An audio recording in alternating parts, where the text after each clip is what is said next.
And we're live. Welcome to another GoodCast. I'm outside on my porch. You can hear the cars going by on the highway. This is season 3, episode 6, Off Brand. Off And brand, yeah. man, oh man, they are there. This is Breaking Bad. This is Better Call Saul, and they are slowly moving closer and closer to each other because we had They a are. huge surprise this past Monday night, which I wasn't expecting, and I don't think anybody else was expecting. Let me. I'll get some stevia, and we'll sit down and discuss it. Make sure there's no rice. Yes. So the spoiler alert, in case you haven't watched, I don't know how you haven't watched this episode yet, but Lydia appeared in this episode. Yes. Hey, Ellen. Hey, Ellen. I don't think she can hear us. Hope she can hear us. Okay. I think she freaked out so much that Lydia was back in this episode. And Ellen, if you can hear us, just drop out and come back in. Oh, there you are. There she is. There I am, kind of. Okay. Yeah, so we talked about the big surprise. Yeah. Lydia is back, which really surprised me. When they showed her, I was like, holy shit. I wasn't expecting it. Volume. So that wasn't the only Breaking Bad. Yeah, you had me on the lookout, Shane, for something to freak me out. And Gus is checking out the laundry. Yeah. And I'm like, we saw the laundry. This is it. We saw the chicken farm.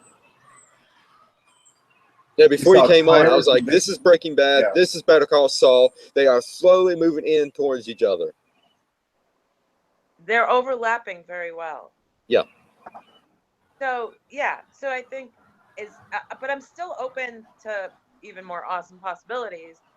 But I'm thinking maybe it's the laundry, and then he gets in the car, and crap. But I gotta back up because this was really interesting, I thought. Mm-hmm. So my roommate and I watch it, and they have that perspective shot of the cup of coffee being poured. Mm-hmm. And he says, that's Tio. Now, which was a great call. He was right. Mm-hmm. But I hear Lydia. And maybe I hear Lydia because, of course, seeing the cup of coffee from that perspective makes me think of her. I think he says Lydia, and I say, no, that can't be Lydia. It's coffee. And then it's Tio. And then we just go on with the episode and forget all about it. And then she appears. All the way from Scotland to say 3 words. Mm-hmm. And I think she might be back hopefully she'll be back in season 4. Hopefully this is not just a one-off. Oh, I don't think so, because they've piqued our interest too much. And plus, if you remember, way back in Breaking Bad, she said that her and Gus was finalizing the deal to go to the Czech Republic. So maybe this is the starting point of that whole process.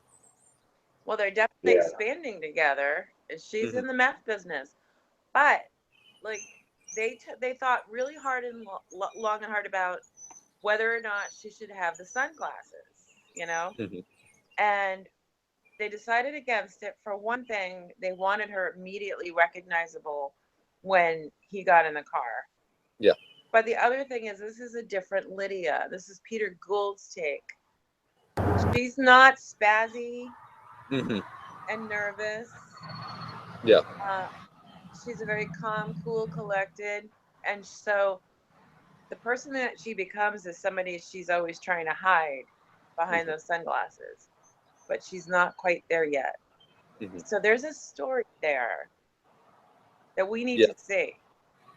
Yeah, most definitely. But oh man, don't forget, I freaked out when I saw her. No, I typed in big capital letters and exclamation points. Yeah. I was just freaked out because when they first show the car and Gus coming out of the laundromat, I didn't even notice. I didn't even notice anybody in that car. Then I watched the episode again. Then I saw the woman. Same thing. Yeah. Same thing. I'm thinking, okay, wow, Gus just came out of the laundry. And yeah, Yeah, he's our getting in a focus was on car. Gus.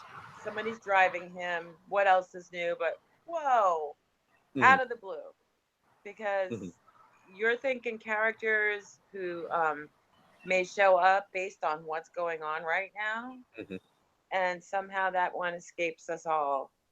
Yeah, I never But it thought. fits. Yeah. I never thought that we'll get to see Lydia and Gus together. It fits.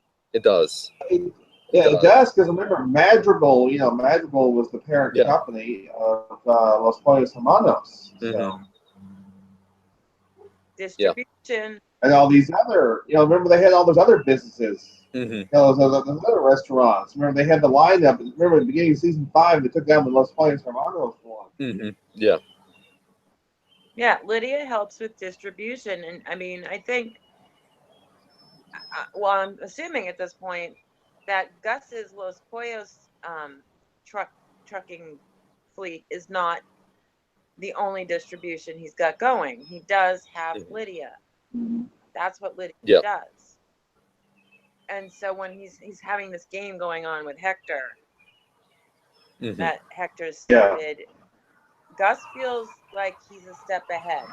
Go ahead and have 6 of those Mhm. bricks of meth, whatever. Let him have it. Mhm. And it was Tyrus that called Gus, but when Nacho Yep. and when Nacho and the other guy went to the chicken Crazy farm. Eight. Nacho, Victor, No.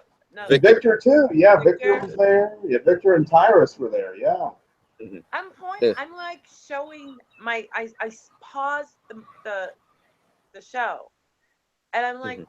to my roommate, you know who that is? He looks familiar. He's got the freaking Tampico on his shirt. I'm like, so many people, It's crazy. so many people Mhm. said he looked familiar, but I saw somebody say, well, he was in the first season, so he wasn't really a major character, and I'm like, He was are you Walt's kidding? first kill. Second, but Yes. kind of first, yeah. But more than that, he got into this deep conversation with him. He was that was the most friendly conversation he had with anybody in the whole entire series. He Mhm. was the first person he told about his cancer. Mhm. Mhm. And it was almost like they could have gotten along if this wasn't one of us has to die. Yeah. Yeah, so So It was it's interesting. significant. That was the let's start teaser, with the by the way. teaser. It was with, Let's start with yeah, the teaser. And the teaser is basically Nacho is collecting money from Crazy 8, but Crazy 8 was up short, and Nacho decided to let him go until Hector says, basically, who is, damn it, what did Hector say? Who's the boss or something? Who, Tells. oh man, who manages who or something like that. Yeah. And then Nacho gets pissed off and takes Crazy 8 and just beats the hell out of him. Something that Tuco would have done. Well, And that was Hector's not so subtle way of saying that's what he had to do. Mm-hmm. Yeah. If Nacho were left to his own devices, he probably would have left it the way it was.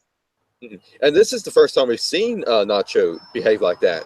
Because when Nacho was first brought in, he was more of the level head for Tuco. Yeah, he's really straddling,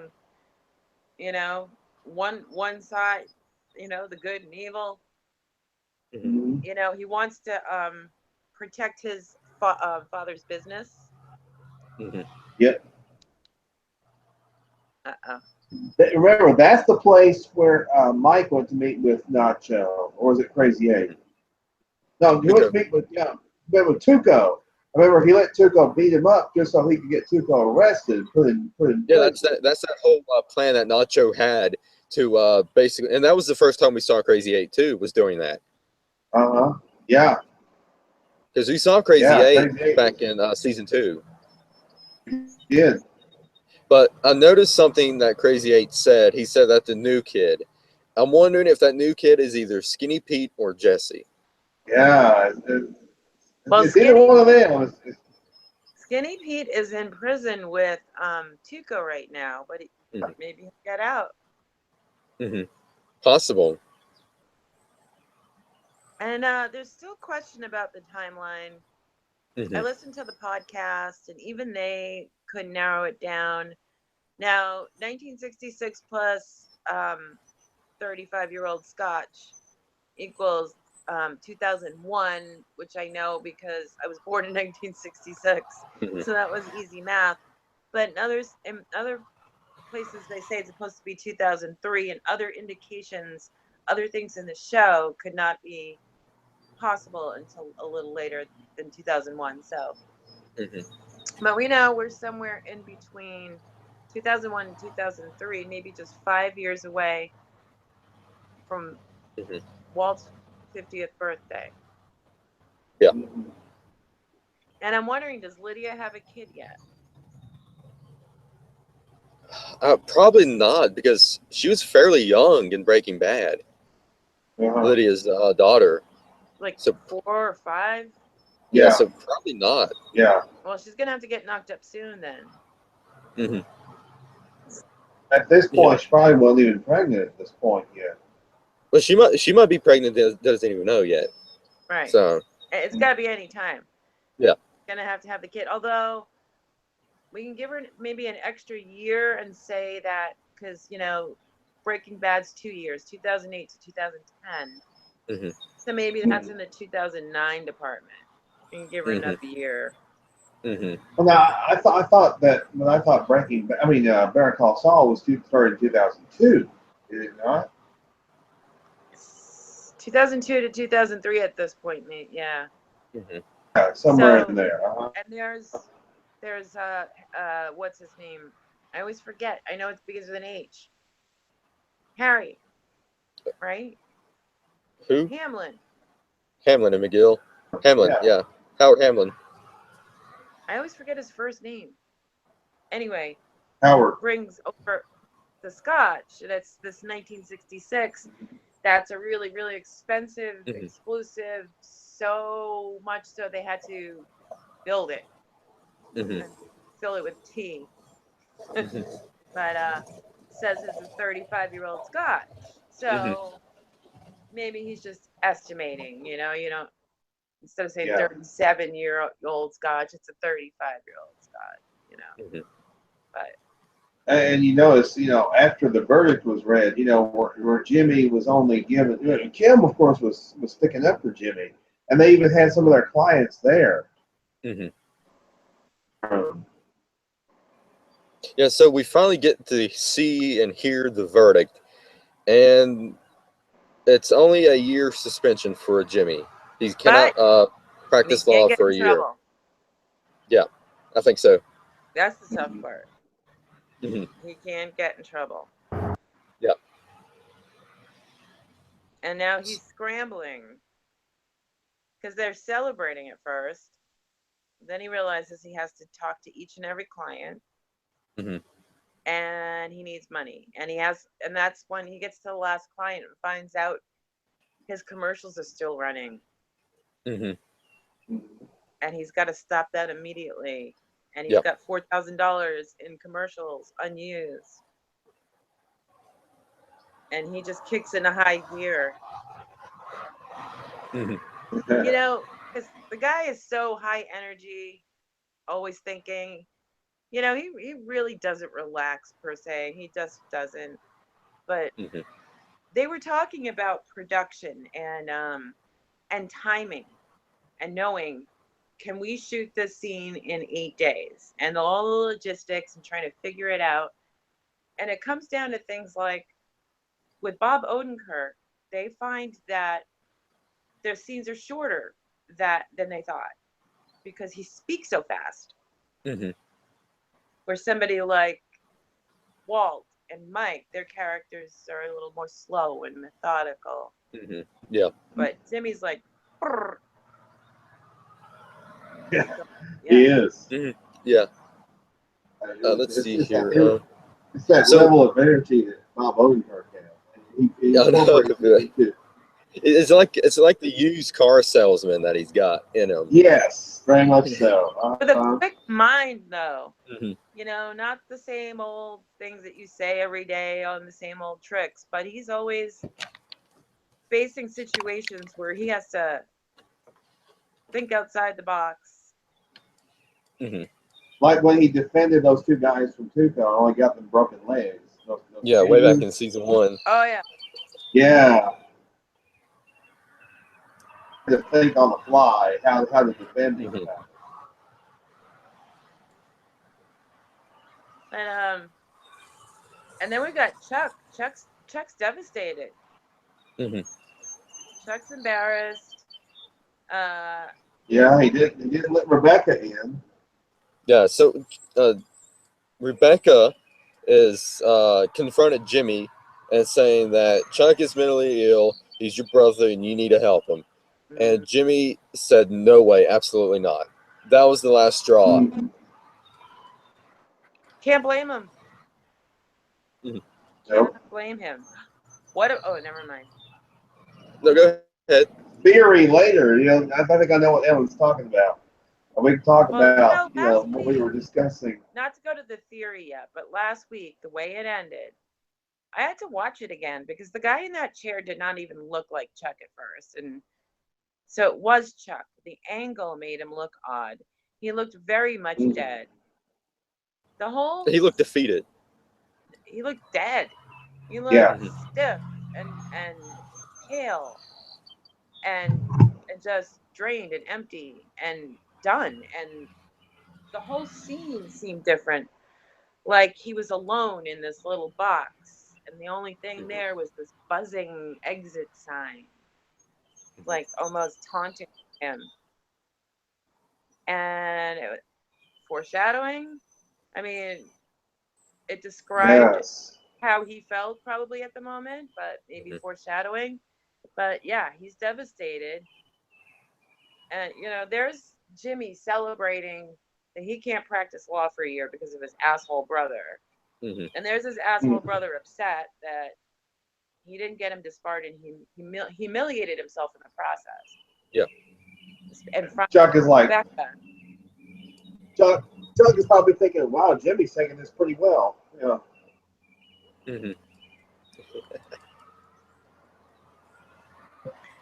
And my roommate thought, after his little chat with Hamlin and the scotch and the new beginnings. Yeah. And he goes to the desk and he pulls out a tape recorder. The tape recorder and the battery. Yeah.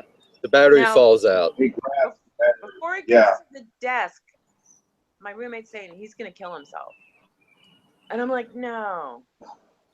And he really had me believe it. So. And so he reaches in there and we think that he's pulling out a gun. Yeah. Well, that's what I thought at first. I thought, what is he doing? No, I think it would have been cool if we saw a gun and he pulls it out. And he doesn't use the gun and he goes for the tape recorder. I think that would have been great to, fool the audience. But I already thought, and then, he pulls something out. Even though it's white, I'm still thinking, and then he's practicing holding the battery. Mm-hmm. That battery roll ended up being a big ordeal. Oh, really? Apparently. I haven't heard the Insider podcast yet. I haven't got the chance. They used some double-sided tape to make it stop. Mm-hmm. But it would roll back a little bit. It would hit the tape and just roll back just a little bit. And they thought, well, they keep it. And then they talked about it. And they said this is something that they couldn't have done during Breaking Bad, but they can now. As technology gets better and better. Mm-hmm. They fixed it. Mm-hmm. That battery scene was a whole big deal. There was something about, was it in this episode? Oh my God, what's the restaurant? I can't think of it.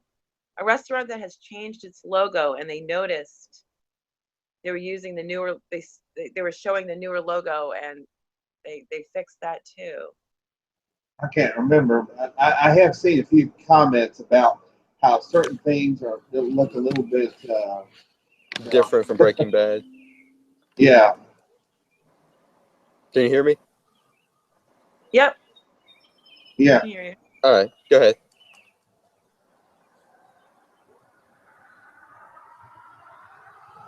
I don't remember the name of the restaurant. I was just in awe of the attention to detail and all of this. And, even Vince Gilligan asked, so why the montage of Jimmy making all the phone calls? Because, you could, or maybe he was just setting it. Yeah, I'm glad you brought that up because that reminded me of the Kim montage when she was making all the phone calls.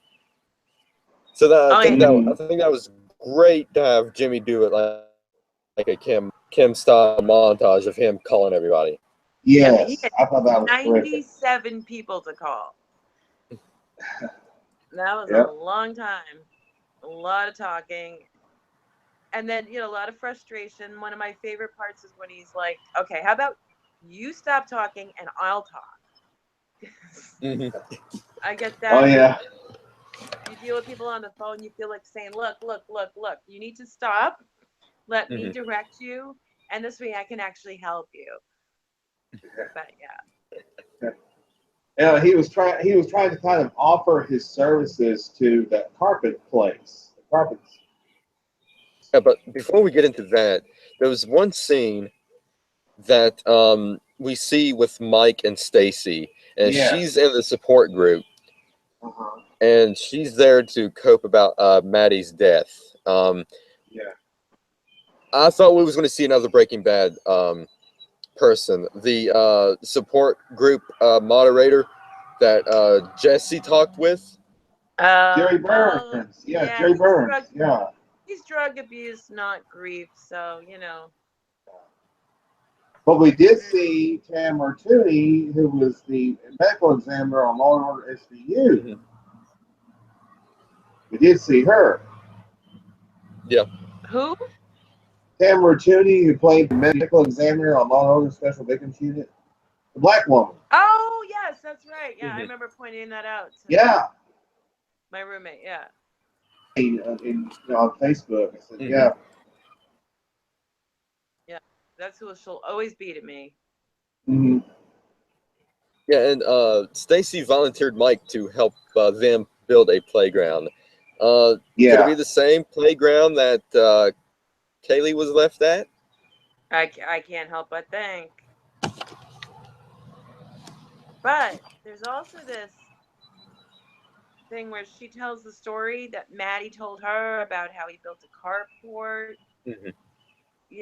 which involved pouring cement, and he let Maddie put his initials in there in the wet cement. And he was like, "Did I?" Like he didn't remember. Yeah. Did he do more than build a carport? Did he hide a body? Why did he conveniently not remember building a carport? Or was that just he does so much stuff he doesn't remember? I don't know. I hope we get more on that. Yeah. I think it'd be great to find a bit more. That was some great interaction between Mike and Stacy. I like that. Yeah.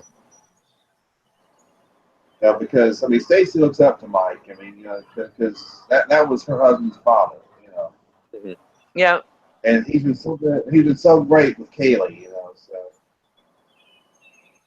Oh yeah, he's a great grandpa. I mean, I don't mean he's a great. That is what makes Mike such a great character. He's not just some mindless thug. He's not just some guy who's out to be a bad guy. He has reasons. Yeah. He has a reason. His main reason is to take care of Kaylee. Yeah. What he's doing. That's why he joins up with Gus eventually. Yeah. When do you think Mike will join up with Gus? Will it be by the end of this season? I mean, it has to be. I mean, Gus is a prominent figure in this season.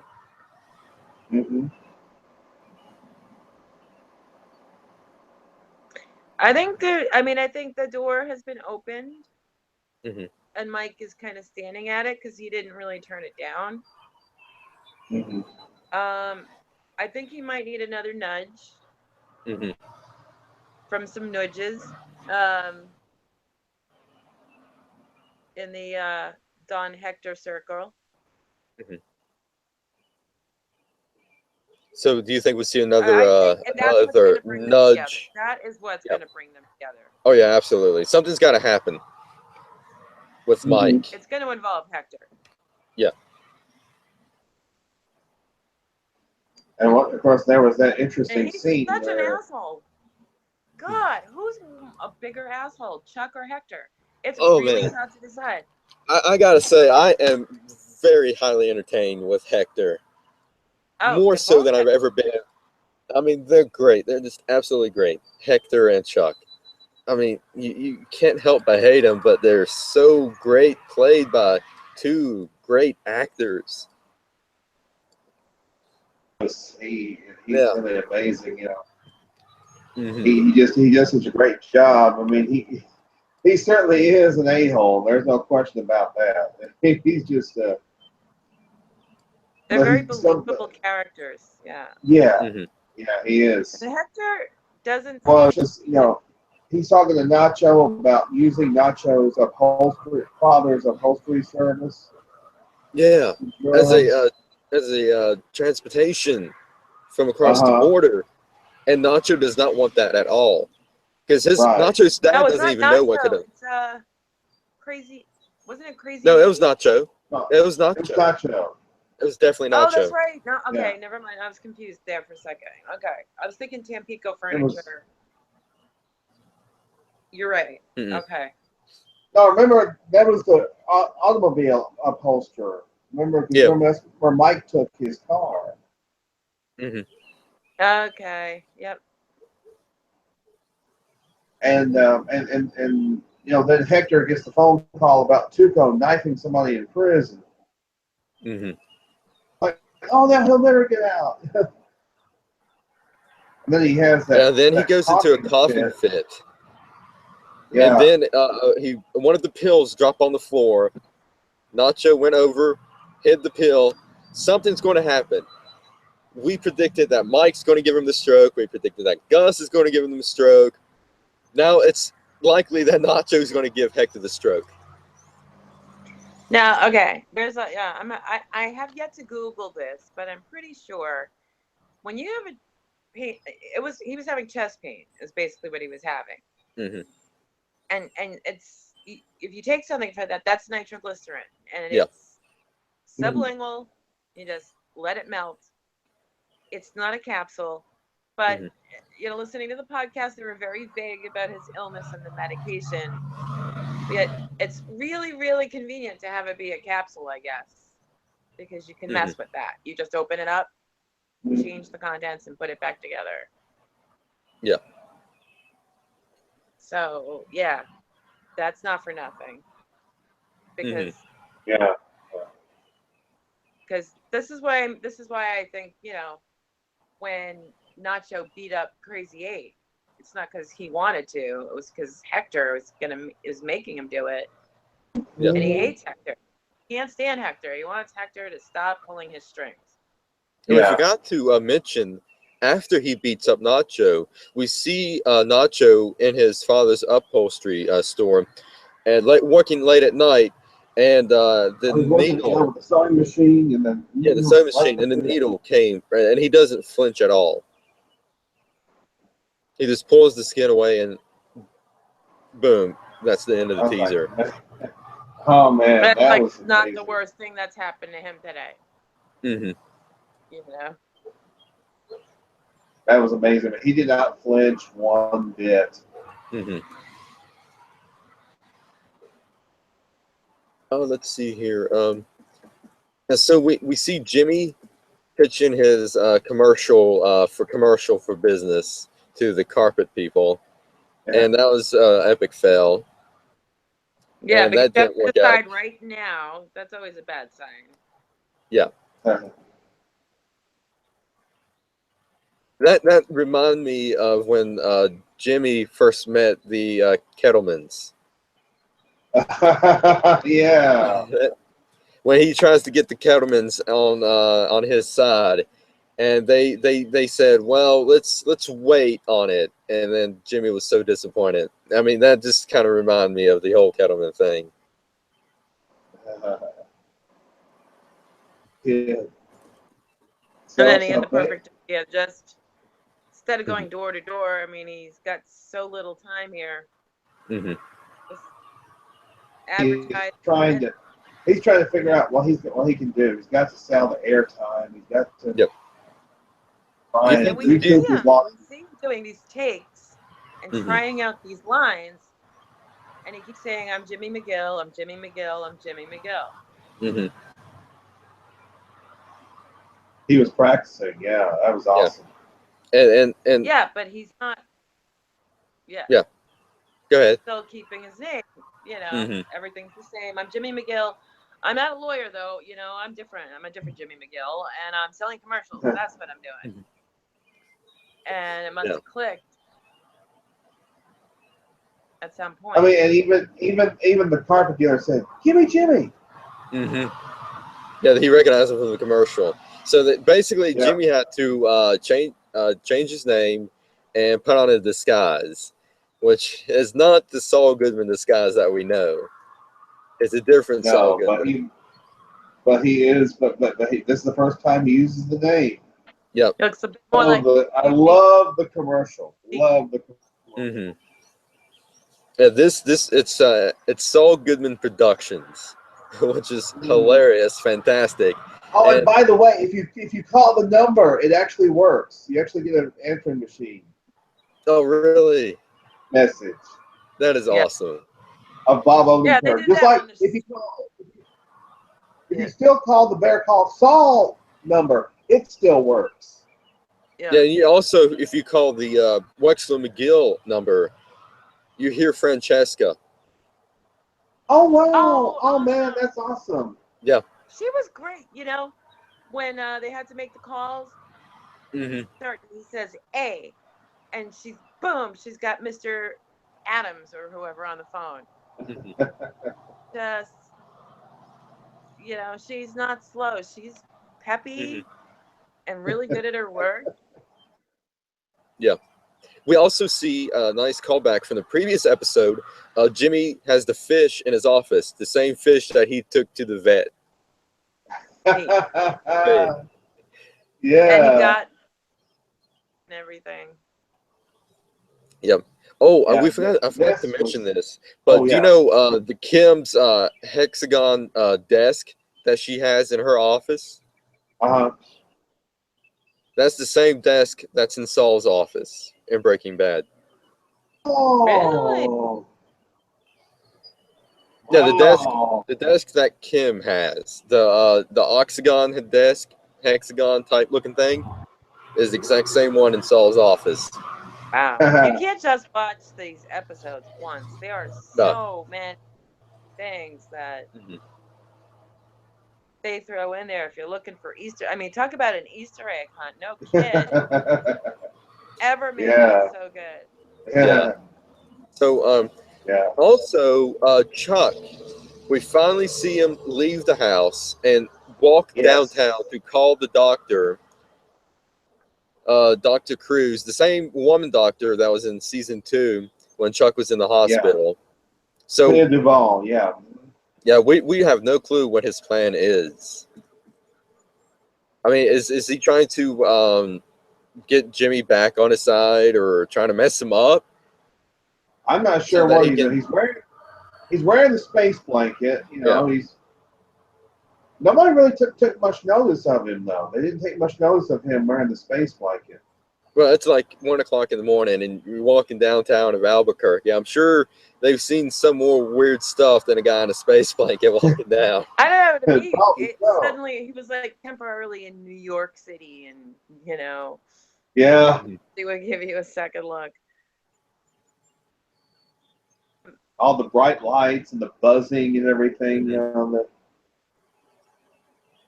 Yeah, I think he wants some help from her to accomplish whatever it is he wants to accomplish. Yeah. And Hamlin did not convince him to just let. He gave compelling arguments. I mean, what he said was real. You know, you can't do good things for yourself. You can't move forward and be successful if you're just time on this thing with your brother. Just get over it. You have a brother. He exists. Just fucking ignore him. Go on with your life. That. And now he's rattled because. Well, in Chuck's mind, he likes to win, and he likes to make sure everything's perfect and everything. Because if you remember back in the season 2 episode, Rebecca, where he plays the piano, he messes up. Head. To me, he's a perfectionist. And in his mind, when Chuck took Jimmy to court, and basically Jimmy got 1 year probation, that wasn't enough. He wanted Jimmy to be disbarred permanently. And to him, Chuck felt like he lost. He lost in that sense. Yeah. He lost that Jimmy wasn't permanently disbarred. Well, then there's that thing that can't escape him where he managed to have a fully charged battery right up against his heart, basically. But anyway, for what, an hour and 43 minutes at Huel. He's only allergic to electricity when he knows he's near it. Yeah. When he thinks he's clear, he's fine. It's in his head. And so he's grappling with that, and he's not going to be able to settle for that. Because he's still wrapping himself a bit in foil, but then again, he's trying it. He holds the battery in his hand, and then it just seems like it's bothering him, and he lets it go. It's all. Oh, by the way, speaking of Breaking Bad, there's a little bit of a connection in the Amazing World of Gumball. I've told Shane about this. There's an episode called Us of the Amazing World of Gumball. Parents, all the parents of the kids. One of them was a balloon. Heisenberg, and his code name was Mr. White. I was like, oh, that's the Amazing World of Gumball is a kids show on Cartoon Network. Oh, okay. Yeah, that's. But the balloon was done up like Heisenberg. Had the hat, the glasses, the mustache, everything. Yeah, that's just great. Wow. Oh, I think it's great. I got a friend. I love the reveal, though. The reveal go ahead. of Saul's name. The thing that we've been waiting, over 2.5 seasons for. Finally happens. And it's not what we always thought. We thought he became a lawyer as, he established a law practice as Saul, and we were wondering how he's going to do that. And so here he is. He doesn't get to practice law for a year. But they already hinted in the previews of the name coming out. And there it is. Yep. He's Saul Goodman, like the Jack Chop guy or something. So it's going to be interesting how they're going to take Saul Goodman, the commercial salesman guy, and turn him into Saul Goodman, the lawyer. And if you notice, when Kim was watching it, she doesn't know what to think. She actually seemed impressed, I thought. I mean, she was studying, she was taking it in. She was like, it's got a lot of energy. And, Jimmy says it's just a name. Yeah, it's just Saul Goodman. It's just like, this could work. Like, Jimmy's got a talent. Pushing it off at all.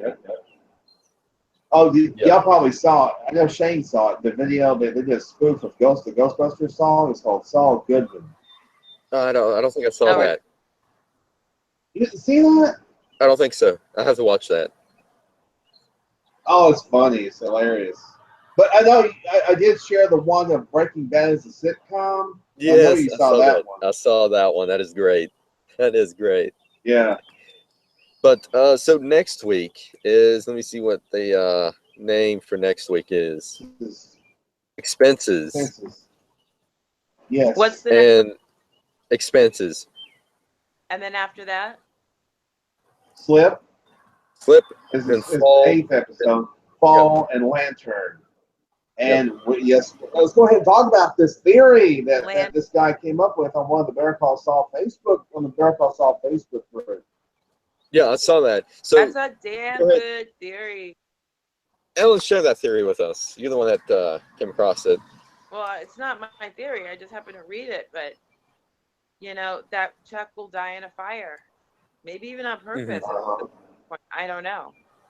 But that's a great most theory. compelling. I mean, he put out the theory and an argument, and then there were all these pieces. The fact that they panned to the propane tank when Mike was in the place. Pictures of the lantern on the newspaper. The you know, Chuck walking upstairs with the lantern in that episode after drinking all the scotch. And exit sign kind of being like a symbol of how his allergy to electricity could be his downfall, because he's not going to have a smoke detector. Well, if we dissect these episodes, and if we dissect them like they did in Breaking Bad season 2, 747 down over ABQ, slip, fall, lantern. Chuck slips and falls with the lantern in hand. Fall with the lantern in hand. Breaks the lantern. Catches on fire. Boom. Holy shit. They did the same thing with Breaking Bad season 2. Yep. 747, 737 down over HBQ. Think about that. Yep.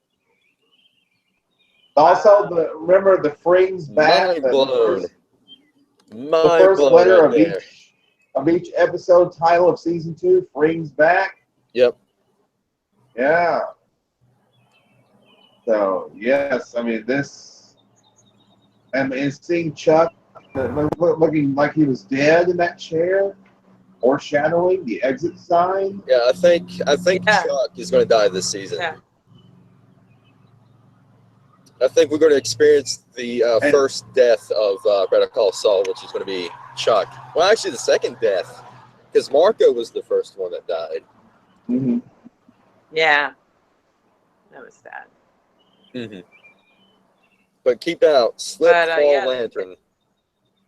Yep, slip, fall, lantern. Oh yeah. That's something to think about. Yeah, there were a couple of good predictions, and one was the case for Walt poisoning Brock. You know, the week before it was confirmed, they put all the evidence together, and that was right. A less difficult, I think, to put together was the guy who predicted that the song El Paso would be in the episode Felina. Felina, yeah. Even though Felina in the song is spelled the same way, but right, spelled differently. And sure enough, Marty Robbins. Yeah. All right. So predictions for Monday for expenses. Any predictions? So in the teaser, we see Jimmy doing community service, or appears to be community service.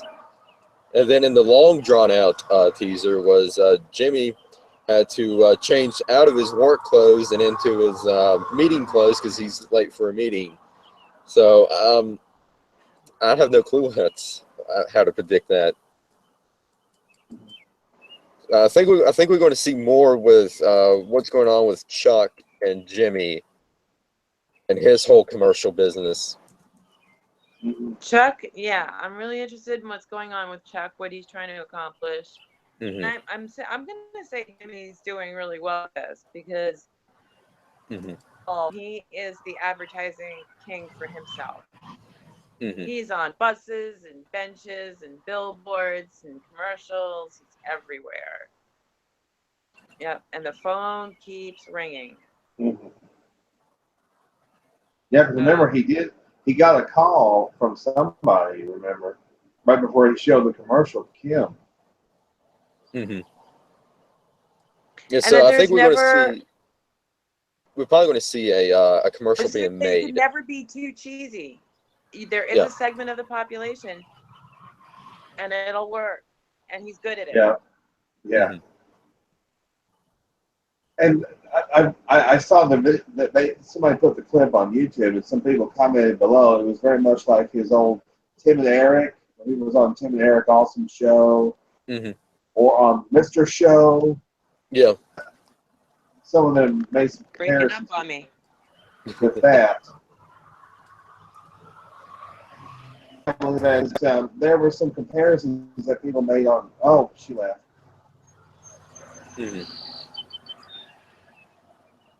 Yeah, so Monday is going to be directed and written by Thomas Schnauz. Oh, Schnauz. He does some pretty good ones. What happened to Ellen? Yeah, I don't know. She said we were breaking up. I was breaking up.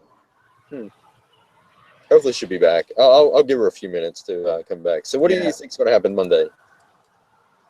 Well, I mean, if we do see Jimmy doing community service, I mean, that may be part of the deal.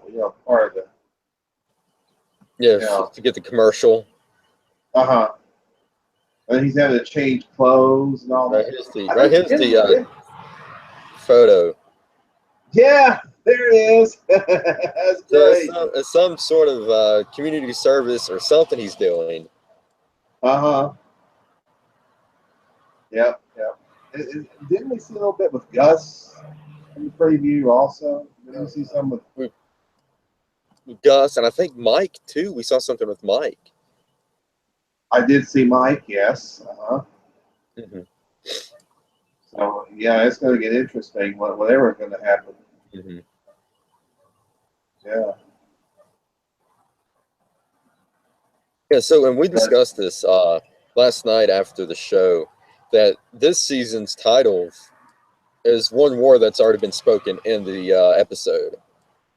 So Witness and Mabel and sunk costs and Sabaristo, chicanery, off-brand, all that has been one line in an episode of each episode. Well, as I said, they do the same thing with The Walking. They've been doing the same thing this season with The Walking Dead. They're like each title has a line in the show also. Yeah. But 8, 9, and 10 is something that we definitely going to have to watch out for. Because of I think so. My mind-blowing explanation of slip, fall, and lantern. Chuck slips and falls with the lantern at hand. The lantern collapses, it breaks, and that's how your house fire starts.